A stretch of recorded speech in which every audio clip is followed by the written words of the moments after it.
Hi, Kat. Thank you for joining us today. Hello, and thank you for having me. Yeah. We are both in Bardic Improvisation this week. It is Thursday at 8 p.m. Oh, the show is Thursday. Right now it's Yes. Monday. Yeah. I'm so sorry if that was alarming to you. And your character in Bardic is the main character this week. This is also true, yes. Baleen. What can you tell us about Baleen?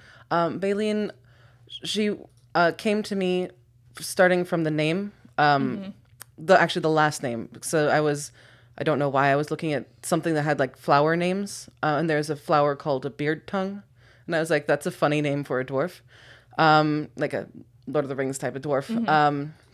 And then someone also, I was chatting with someone and they were like, oh, the first name could be Baleen, which is like the mouth bit of a whale. So I thought that name was funny, and I started with that. From there, I was like, well, we've established that there are bicycles in our world, which I can't believe I've forgotten the name of. Curbia. Oh, Curbia. Yeah.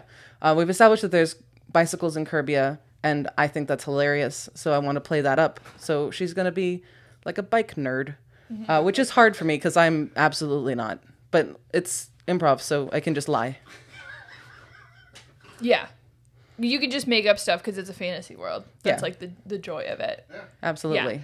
Yeah. Baleen is delightful to me because she cares about bikes really deeply and like can't really fathom that other people don't. And so we get into situations and shows when she is just like, I care about, it's just a beautiful conflict of personalities that we get to see.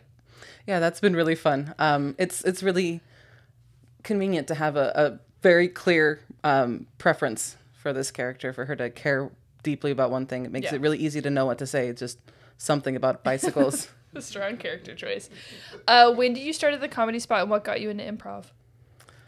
Okay. I may have started in 2022. Yeah, I think we started around the same time at the end of 2022. And honestly, what happened was, it's a bit of a story. I had to go somewhere, and I didn't have any interesting clothes. And then I ordered Stitch Fix so that I would have interesting clothes should I ever go anywhere. And then I didn't have anywhere to go. So I looked for classes where I would see the same people repeatedly and do something fun. And improv came up as fitting that bill. Oh my god. So sorry, so it's not just that you wanted to go to a place where you would see, like, you're like, I go to a cafe, but no, I have to see those people again. right, because you don't make friends if you just walk past someone. Oh, okay, so you wanted to make friends. You didn't want to do, like, a runway every week, and you're like, but these motherfuckers need to know how stylish I am. No, and also, we should point out, I don't always wear the nice clothes. That was the whole point. That's just, if it happens to happen. You're pretty fashionable. Oh, right now, yes. This is also from Stitch Fix. Sponsored by Stitch Fix.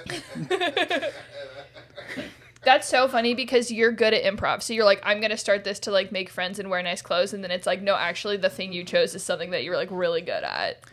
There was like some historical precedent, which I had forgotten about. Like it's an unlocked memory that like we played some improv game and I'm like, oh shit, I did that in college. Oh yeah. There was a team called the Improvaholics that I lurked around sometimes. Sorry, I'm not on camera. I'm off camera. This is Brian, who's the producer, and I swear everyone's been in an Improvaholics group at one point or another. It just seems like that's the name that comes up. Okay, I'm getting out of the interview. Have fun. Thank you. It feels like you are like a kid like behind a tree watching a play and being like, that will be me someday. More or less, yeah. Yeah, and it was. In your fancy clothes. Yes, also that. Okay, so you paint. You're a very good watercolor painter. You have to agree with my compliment. I agree with your compliment. You seemed hesitant. I thought that I could induce it. What is an easy thing to paint and what's a difficult thing to paint? I guess the easiest thing to paint would be a smear. But, okay. I like sky for watercolor is because it's basically a smear. You just like blurp, blurp, unless you want it smooth, in which case that's actually really hard. But yeah, so I would recommend sort of sky with clouds and blotches, like artistically, and then like some like dark tree silhouettes in front, like all coniferous and pokey. Yeah, and that's easy. I find it to be, yes. Okay. I don't know how to paint, so everything about painting is difficult to me. What's a difficult thing to paint? Skin. I mean, like on a person. You can paint skin pretty easily. I'm not like doing like Necronomicon portraits or something like with skin leather. I don't know. It's just like it's wasn't hard to get skin worried about that, but now that you've entered it into the conversation, it is a thought in my brain. You're welcome. Okay. Okay, so we talk about improv a lot. We talk about characters that we, like, if given the chance to play on stage. Like, if you let me play a person who is crying or drunk on stage, or, like, a baby, especially a baby judge, I will play those things. Do you feel like you have go-to characters that you play? Well, unfortunately, myself is one of them. It's kind of cheating. Just someone who doesn't want anyone to be disagreeing. That's like a default behavior.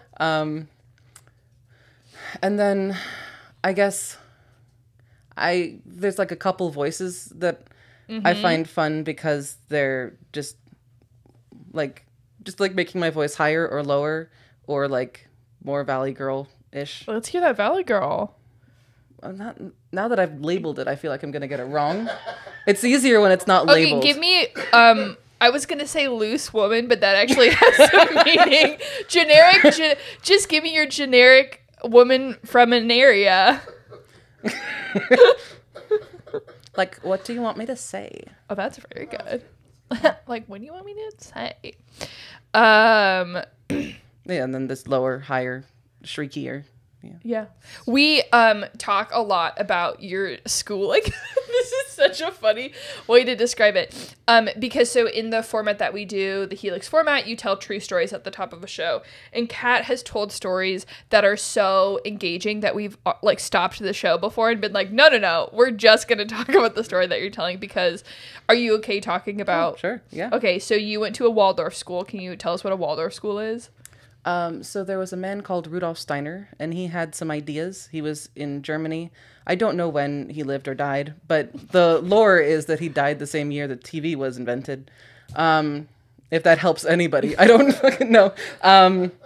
So one of the things is you're encouraged not to allow your children to watch TV if they're at the Waldorf school.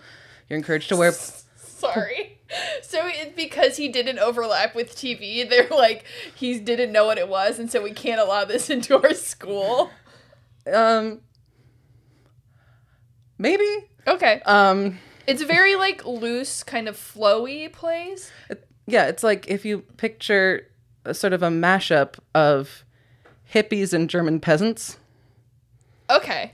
And that's the elementary school that you attended. Yeah, actually, I attended like a Waldorf related preschool. Okay. Then Waldorf kindergarten. Then I was with the same few people from 1st grade through 8th grade, all with the same teacher who was amazing, Mrs. Krikorian. And then in high school, that was during the brief era where that school also had a high school. Whoa. Can you give us some example of classes that you took? In grade school there wasn't really options. It's just the class happens at you. But like you had like figure drawing or like. Oh yeah, no. You want the weird ones. Yeah. So that's you can feel me. I'm mining. This is me with a pickaxe. In high school, the like standout ones that I remember are all art related. There was stone carving, metalworking, woodworking, landscape art. Was that like topiaries? Like cutting like trimming hedges? Not real. Well, okay. It was kind of just anything you did with the landscape. We had like a big, beautiful campus. So like, I think someone made like a big spiral mound shape. Someone else did something. Whatever. Other people did things. I've forgotten. What I chose to do was get some like silver jewelry wire and beads and make a giant spider web and just sort of screw it into a tree. I had little springs so it wouldn't immediately shatter when the wind blew, but it did not last very long. But it was sort of sparkly. Art could be ephemeral. Yeah. That's awesome. I got a poor grade on it because it was easy. And I happened to say in front of the teacher, like, I'm really pleased with myself for choosing something that's not hard at all. And that influenced your grade? I believe it did, yes. I don't know. I feel like it was a beautiful spiderweb. So It was, yeah. yeah, thank you. So that's a super common elementary school experience, right? We all did Yeah. metalworking. That's so cool. Made a little copper bowl. That's awesome. Yeah. That sounds like a delightful. Anyway, so Kat sometimes tells stories about this place on stage, and we're like, that's the coolest thing that I've ever heard. Thank you. Okay, what's your favorite book? Oh, no. Pick a book that you like. Just list one. It doesn't have to be your top favorite. A book you enjoyed? I've never heard of books. They're all gone. Okay. If books had to fight movies, which one would win? Books. Books would win? Why would books win? For me personally, books would win because I can function while listening to audiobooks. Audiobooks. And I can't function while watching movies. Movies are more like engrossing in that kind of way. Yeah. How do you feel about sand? Negative. Yeah. Do you want to expand on that? So I have a real horror of the feeling of dry powder on my skin. Yeah. So, like, for example, when in Waldorf in second grade, we were working with clay, like you do, and my hand started, like, the clay that got on my hand got a little bit dry, and I was like, no. So I went and washed my hands, and then came back with my damp hands to continue working with the clay, which meant the clay was all smushy and, like, melty on my hands. So then it was more on my hands, more powdery. No. I spent the whole class washing my hands. Cursed. And like walking back and forth. It was stuck in a loop. Yeah. I am not generally bothered by things touching my hands, but you saying dry powder, I was like, mm-mm. It's like when people talk, and I'm so sorry that I'm about to say this, it's like when people talk about like the feel of cotton balls. Like what you said made me think of that, and I was like, Yeah, no, it's in the category of the smell of dust or the sensation of dust. It's that category for me. I hate sand. Yeah, fair. It gets everywhere and it's rustly. I don't trust it. Brian, how do you feel about sand? Brian here, producer. Heard but not seen. I don't mind sand, but I did write down something that I touched. This sounds so. Tell us what you touched, Brian. Well, let's talk about it. Finish the interview, and then we'll and then like cap it off, and then we'll talk. And then for those of you that just watch this as a video, you can go back and watch the live stream. Okay, Brian, producer, going silent again. All I'm saying is I have slept in a beach house that had sand in the bed. Oh, and I was like, girl, never again. This is not it.